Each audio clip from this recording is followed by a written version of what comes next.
Hello and welcome to another edition of For the Record. I'm Sean Murphy. My guest today is Jennifer Keatley. She's the Executive Director for UCP Eastern Connecticut. It is her first time on the show, so we welcome you to the show. Thank you very much. Now, we've had the UCP people on in the past. It's been a while. Times change. People move on. You are the new Executive Director. You've probably been that for a little while, though. How long? About a year and a half. Okay. How's the job going so far? Things are going great. I've Yeah. got a really great management team and really great people that we work with. So it's been a very smooth transition. But it has been a while since UCP has been on the show and been mentioned on the show. So those who aren't familiar with it, what is UCP? UCP is an acronym for United Cerebral Palsy, cerebral palsy. And we support people, unlike our name, we support people with all disabilities across the spectrum of disabilities. So United Cerebral Palsy is started serving people with cerebral palsy, but again, we serve people with multiple disabilities. What's the, anybody know what the proper pronunciation, cerebral, cerebral, everybody says it a different, It's is it tomato? Yeah. So the other misleading thing is, like you said, cerebral palsy, but yet you really help people with all disabilities. How is it that the name has stayed that? Is it just because it's been that way since the beginning? Yeah, we're an affiliate of a national organization. And as an affiliate, we keep the name because it does have a really strong reputation in the community. We do a lot of great things on the advocacy level, at the national level. And it's a name that people know. So when you are looking at donors or potential business partners, they look to partner with people that they know and organizations that they can trust. So, and UCP does have that. That's a good point. Keeping a name that potential partners know. They might be reluctant if you seem like you're some new organization that doesn't have a track record, or they don't know if they can trust you or not. But with that acronym and that name, how can you not? Right. UCP has been around since 1947. Started with a group of parents who are always the best advocates for their children or their family members. And so that's how it started. And they did telethons to raise money and mainly provided educational services for their children. Today we're a very diverse organization, again, serving people with spina bifida or intellectual disabilities or autism. So it really spans a large spectrum of disabilities as well as age groups. Right, it's not just children. Talk about that, because that's the way it started, right? It did start serving children, but we do serve mainly adults in our programs, but our services are geared toward children in terms of education, assistive technology, outreach. A lot of parents, when they find out their child has a disability, they aren't sure where to go. So we provide that service. There isn't a school for them to get into yet. So educationally, what can I expect? Those are some really hard times for parents, and we're there to support the family as much as the child. Really, because you can mention the individual afflicted with the disease, but it outreaches toward family and close friends or anybody that's connected to the individual, and they suffer as well, maybe just in an emotional way, sometimes in a financial way as well, right? Financial is a big piece of it. It really is.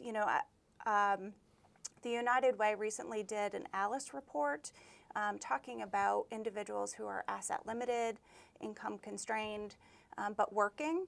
And that's one of the challenges. If you have a person in your family with a disability, you're twice as likely to live in poverty. So it's not just the individual that has the disability, it really does affect the whole family.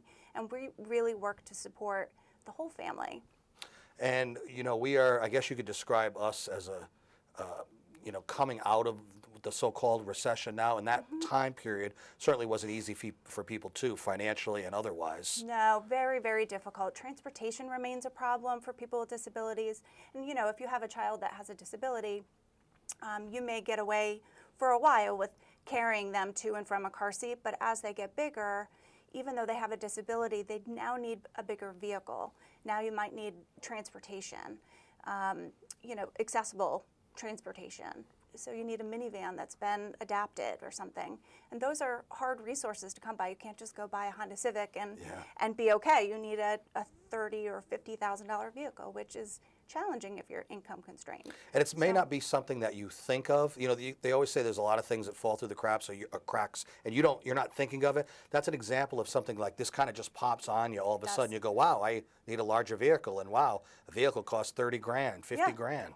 Yeah, absolutely. And that's actually who our program, we have a disability support program, and that program really tries to meet the needs of those individuals whose needs do fall through the cracks. We get grants from many different community organizations. Without them, our program would not function at all.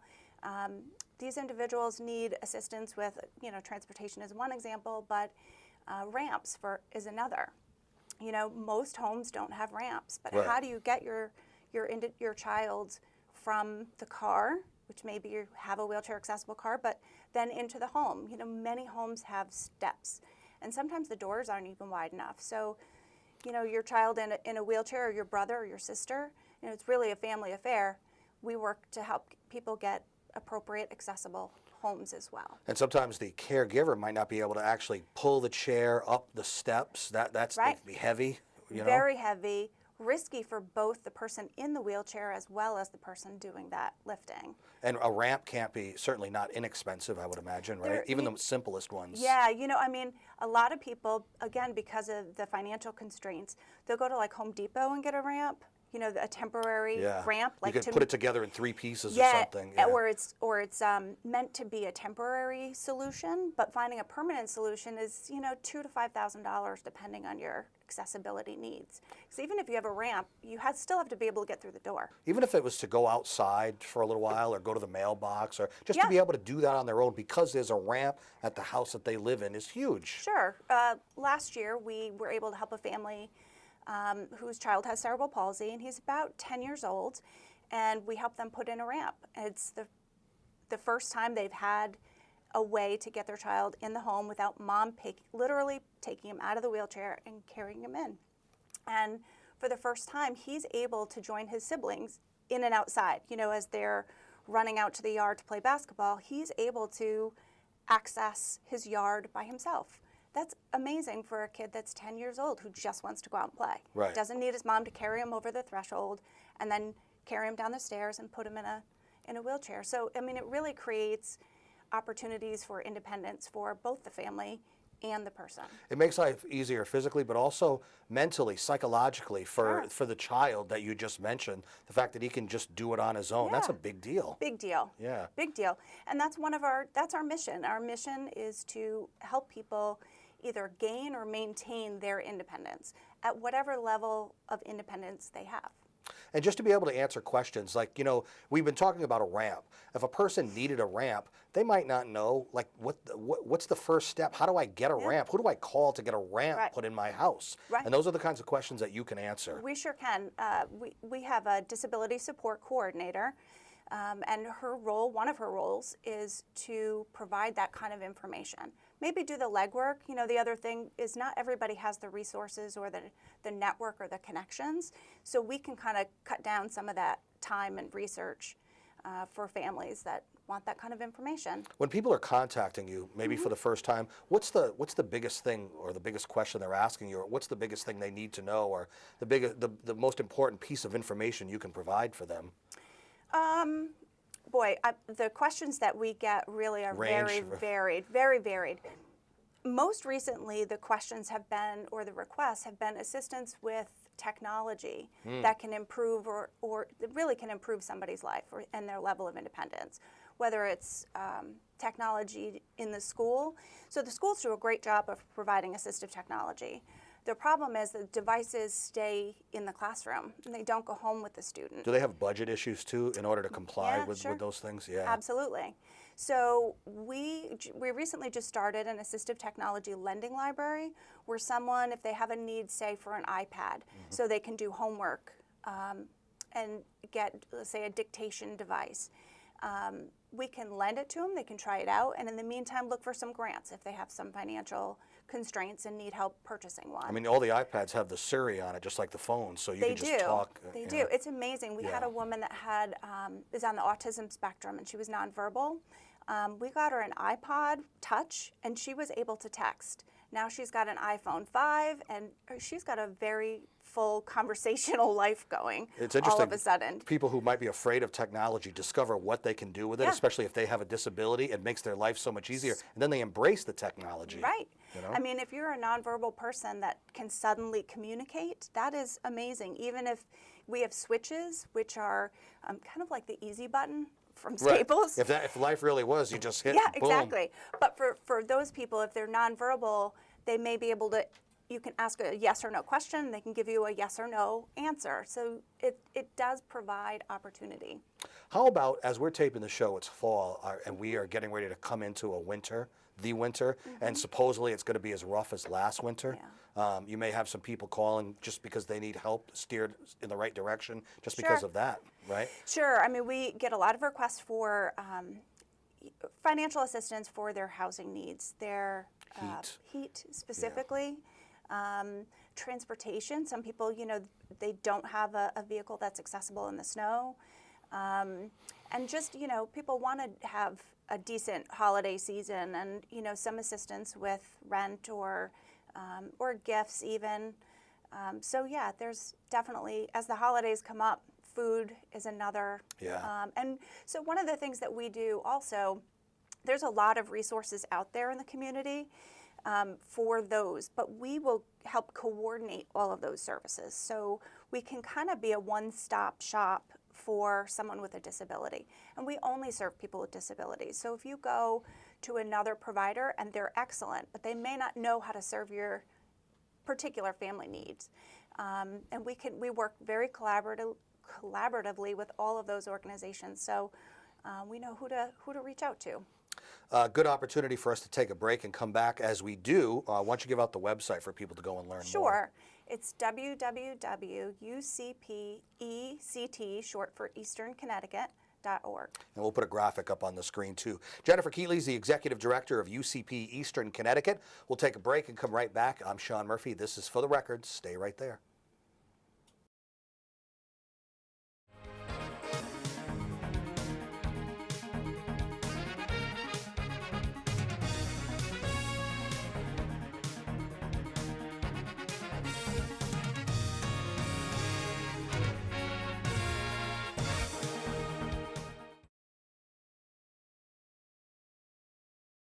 Welcome back to For the Record. I'm Sean Murphy. Jennifer Keatley is my guest. She is the Executive Director of UCP Eastern Connecticut. When we went to the break, we had you give the website out. What's on the website for people to see?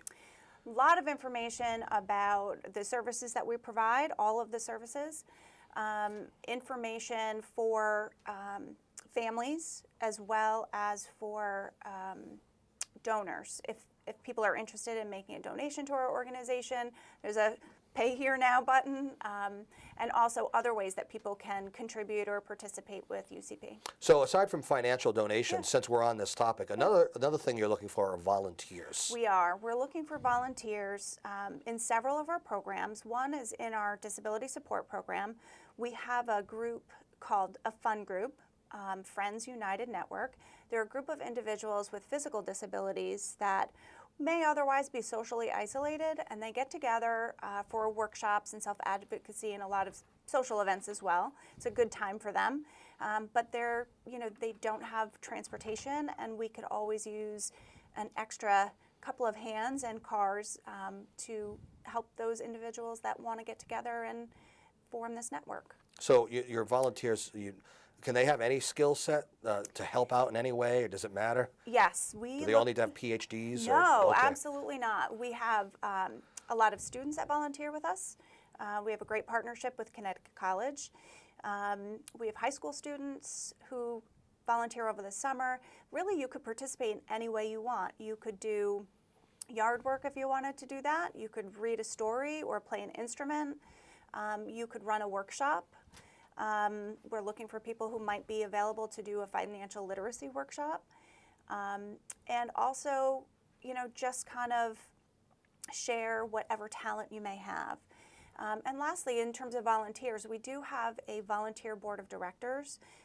It's a you could be from any walk of life or any business organization that you might belong to, but really people that are passionate about helping others and have a good business sense to ensure that our organization is, fully compliant and help us run the organization and ensure that we're meeting our mission. When it comes to financial donations and grants and things like that, how much corporate support do you get locally? So locally, we have some tremendous business partners. Electric Boat, Frontier, Peoples. Well, that's good. Some big names there. Big names, Yeah. yes. And they have been consistently supportive of our organization for 10, 15 years. They're just amazing. United Way, Community Foundation, they're all tremendous supporters. And speaking of local, UCP Eastern Connecticut, does that mean that you're basically broken down into different sections of Connecticut? Obviously, you serve Eastern Connecticut, so the state is broken down into territories? So yeah, as a national affiliate, there's opportunity to be a UCP affiliate in any area. There's one in Hartford, and the one in Southern Connecticut actually just closed, and we have taken over the southern region. Oh. So we're just looking to expand our services. We're already in Old Saybrook, and we provide some services as far as Middletown. So we're really now able to work in New Haven County as well. Do you So we're interact with looking forward to that. Yeah, I mean that's exciting. New areas of Yeah. opportunity, I would Sure. say. Do you interact with the other UCPs in the area too? We do, yes. Actually, the affiliates in Massachusetts and Rhode Island, we spend a lot of time with, we collaborate with, but we even collaborate with the affiliate in Seattle. Wow, you're going across country, huh? We really do. We're a very close-knit group. Yeah. One of the great things about being an affiliate is that we get to share best practices and, hey, this worked for us in this state, let's try it in that state. Funding for our programs is always a challenge, and we all have different creative ideas, and programs are different in each state, but we share a lot of similarities. Based on the needs of the people in the state. Yeah, and based on the funding really that comes from the state of Connecticut. A good portion of our programs are funded by the Department of Developmental Services in Connecticut. It's really our outreach programs that are not, because only people with intellectual disabilities get funding through the state of Connecticut under the Department of Developmental Services. But if you have a physical disability, there isn't that resource for you. But I also get the feeling that many individuals wear many hats, right? Yes. The executive director, obviously, you can already tell is a de facto PR person because you're coming on the show. You got to spread the word about I do, it, right? yes. And I was the human resource person for a couple of years. Okay, yeah. And we do. We all, I think we're a very collaborative organization in general, both inside and outside. We do wear many hats. Our head of finance has been with our organization for 25 years. And he's also the facilities maintenance, computer. No kidding, yeah. And everything else. Yeah, That's he's a large to amazing. fit on one business card. And he plays guitar and is a great entertainer for us sometimes too. There you go. That might be one of the most important jobs he has, right? Yeah. I want to make, before we run out of time, there's some things I want to get to. So I want to jump into some of the services you offer. And one of the big things is job training, because that's important for everybody. So talk about that a little bit. So recently we've just hired someone to head up our employment services program. It'll be kind of the first time that we ventured into that area where, for people with disabilities. We're focusing first on adults with disabilities and secondly on school to work transition. So we'll be talking to the school systems about being able to support their efforts for students who are looking for employment. People with disabilities have the same hopes and dreams and desires that we do. Employment is one of those. We all want jobs that we enjoy and can make money at. There's pride in getting a paycheck. Being self-sufficient. Absolutely. And sometimes, we think of employment as a full-time job, but it really could be part-time. It could be one day a week. And so we'll be working with the individual to find employment that they can be successful at and the businesses need. It's a great way for businesses to really diversify their workforce as well. And that's what I was going to ask you about. Is it a challenge to get employers to take notice and get involved with hiring the individuals that you work with? We're just starting on this. My experience in the past is that, I was in human resources for 20 years before I was the executive director here. As an HR person, I would tell you that we've always looked for opportunities to diversify our workforce and find new talent. So I think there's lots of businesses out there that are interested in doing that. But there certainly are going to be some that have an idea that a person with a disability can't do this job, whatever this job might be. But we find that that is not the case with adaptations in the workplace, and we can provide those. We can provide guidance on that. Most jobs can be done by a person with a disability.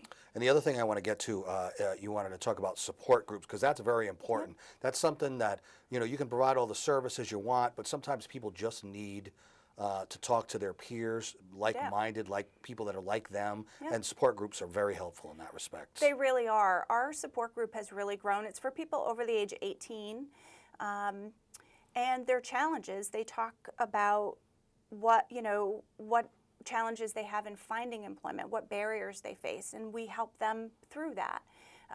They also just need some social support, whether it's dating or advocating for themselves with their employers or their landlord or just each other. We talk to them about how we want to be treated and how they want to be treated and how we can all live accordingly.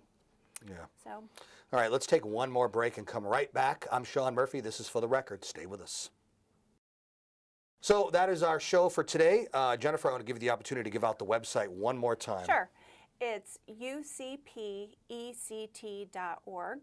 And we can also be reached by phone at 443-3800.